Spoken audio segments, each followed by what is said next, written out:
if God is with us, and you get that everything is based upon that, when God does something to us, everything else flows from that. If God is with us, we must flee from temptation. Now, look about Joseph, and I think he is an example here.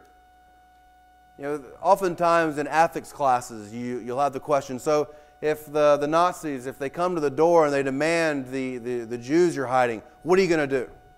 As if you're going to make that decision right there on that spot. And I don't think the ethics is about what you're going to do in that exact moment. Ethics is about what you are training yourself to do so when that moment comes, you do the right thing. See, Joseph had been training himself for that one day that she was going to make this aggressive advance. He had been training his heart and his mind so that he had the character it took to do what was right. See, we're made up of all those little decisions we make. Those little decisions each affect us and change us. There's no small decision. We are being built up and created by every little decision we make. And so when you make a little decision to sin, it's not a little decision to sin. It's a little decision that's going to change your heart. What I like about Joseph is how he has prepared himself to do the right thing. How do we resist sin and flee from it well?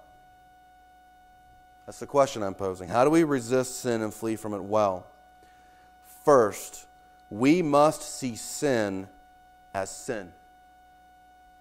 We must see sin as sin. We can't downplay sin. We can't think it's something that's just fun for a little season until I decide not to play with it anymore. It's not something to be flirted with. See, it's easy to rationalize sin.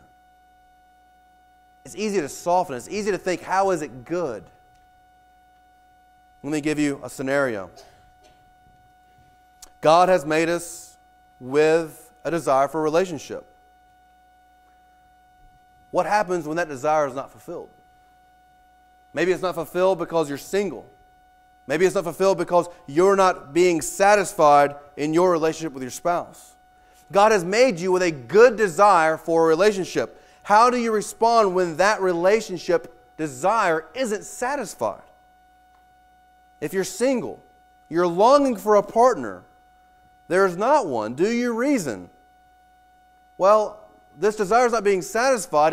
The temptation is crushing in on me. How can I get a little taste of satisfaction? Maybe you go to pornography. Maybe you find someone to spend time with that's not a Christian. It's hoping that they will fill that void until you find that Christian spouse. You see, whenever you are longing for something and it's a good desire and you start making excuses, you've just lost. See, what you're doing is you're trying to fulfill a good desire with a sinful fulfillment.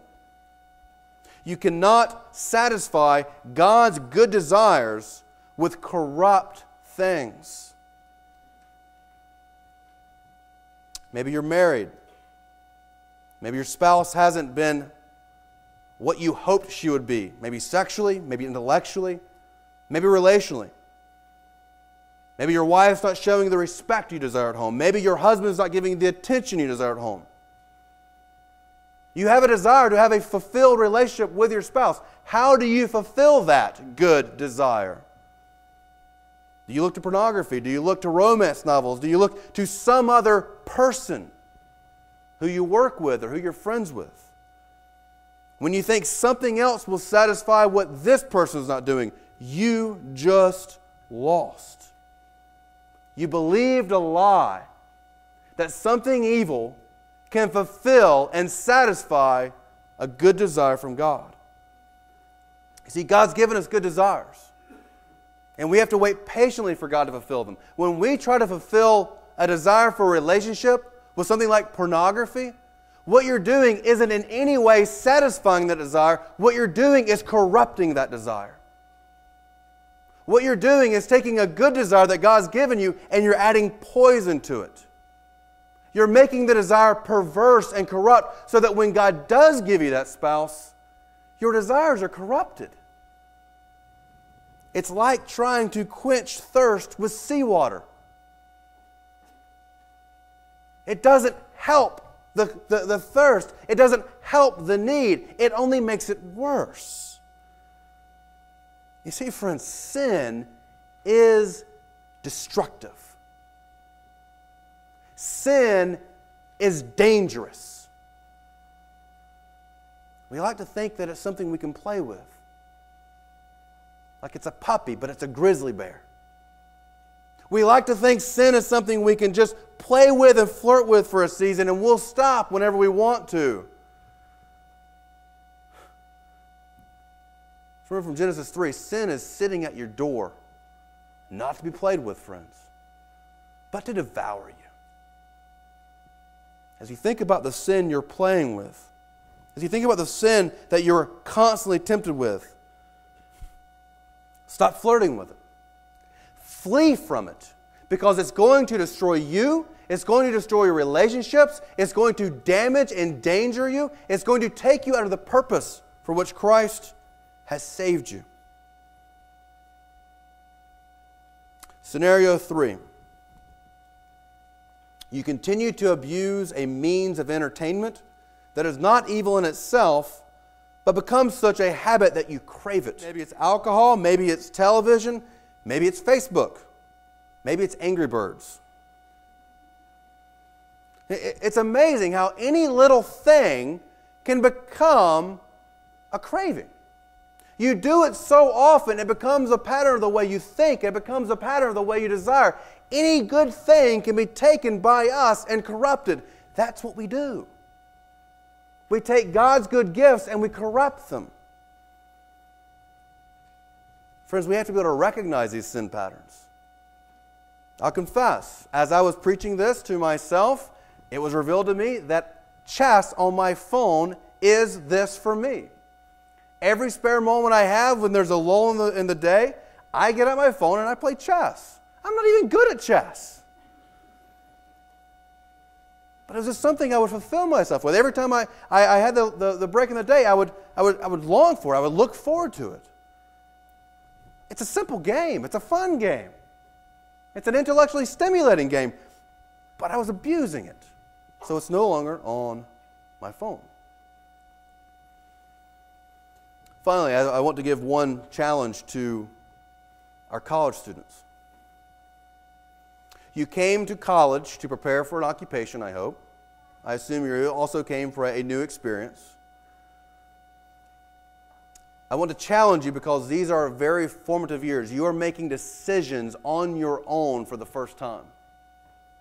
As Joseph needed to make small decisions so that he was able to make the right decision when it came time, you need to be training yourself now with small decisions to make the right decisions later in life. You are training yourself in the way you're going to act and behave and choose in the future. You are now training yourself for the kind of spouse, parent, employee, and Christian you will be when you leave college. You must learn discipline and self-control now.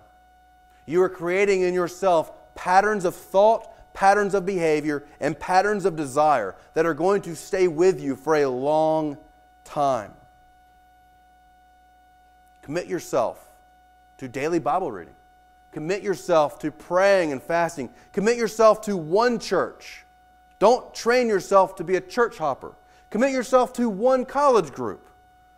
Commit yourself to one group of believers who will invest in you and be committed to you.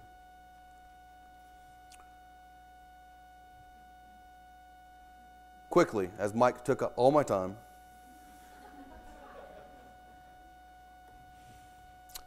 secondly, we need to see sin as sin, and we need to see sin as God sees sin. Notice what Joseph does whenever he responds to Potiphar's wife. How can I do this wickedness and sin against God? Sin is offensive to God. It's not just damaging for us practically. It's not just destructive to us and who we are and how we relate to others. It's offensive to God. When we are tempted to sin, let's look to the cross. Let's look how offensive sin is. Let's look at what God has to do to overcome our sin. Let's look at how deadly sin is. Friends, if we're being overwhelmed by temptation, don't hide it. Don't protect that temptation and that sin. Talk to other believers about it. Let others counsel you with the cross. Let the Word of God and the Spirit and prayer counsel you with the word of the cross.